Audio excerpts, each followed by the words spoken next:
സംസ്ഥാന സർക്കാരിന്റെ അതിദാരിദ്ര്യ നിർമ്മാർജ്ജന പദ്ധതിയെ പ്രശംസിച്ച് കേന്ദ്രത്തിന്റെ സാമ്പത്തിക സർവേ റിപ്പോർട്ട്. കുടുംബശ്രീ, തദ്ദേശ സ്വയംഭരണ സ്ഥാപനങ്ങൾ, ആശാ വർക്കർമാർ, അംഗനവാടി ജീവനക്കാർ എന്നിവരടങ്ങുന്ന കൂട്ടായ പ്രവർത്തനവുമാണ് കേരളത്തെ ഈ നേട്ടത്തിലേക്ക് നയിച്ചതെന്ന് റിപ്പോർട്ടിൽ പറയുന്നു. ഗ്രാമീണ വികസനം, സാമൂഹിക വളർച്ച എന്നീ മേഖലകളിൽ കേരളം കൈവരിച്ച നേട്ടങ്ങളെ റിപ്പോർട്ടിൽ പരാമർശിക്കുന്നുണ്ട്. ആർ അരവിന്ദൻ ചേരുന്നുണ്ട് വിശദാംശങ്ങൾ നൽകാനായി. അരവിന്ദ്, അഭിമാനകരമാണ് ഇത്തരത്തിലൊരു പ്രശംസ കേന്ദ്രത്തിന്റെ ഭാഗത്ത് നിന്ന് കിട്ടുക എന്ന് പറയുന്നത് തന്നെ വലിയൊരു അത്ഭുതം തന്നെയാണ്. എന്തൊക്കെ കാര്യങ്ങളാണ് റിപ്പോർട്ടിൽ പറയുന്നത്?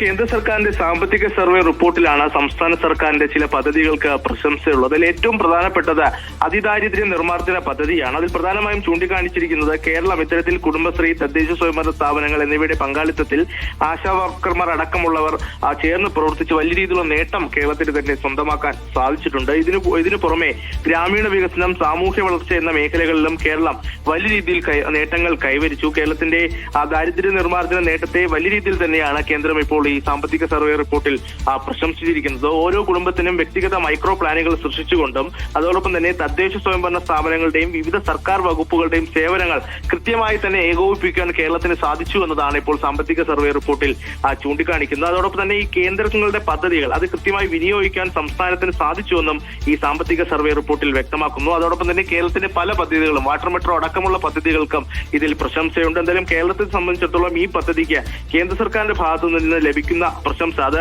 ഏറെ അഭിമാനമാണ്. എന്തായാലും കേരളത്തിന് വലിയ രീതിയിലുള്ള പ്രശംസ തന്നെയാണ് സാമ്പത്തിക സർവേ റിപ്പോർട്ടിൽ ഉള്ളത്. ശരി, ആർ അരവിന്ദാണ് വിവരങ്ങൾ നൽകിയത്.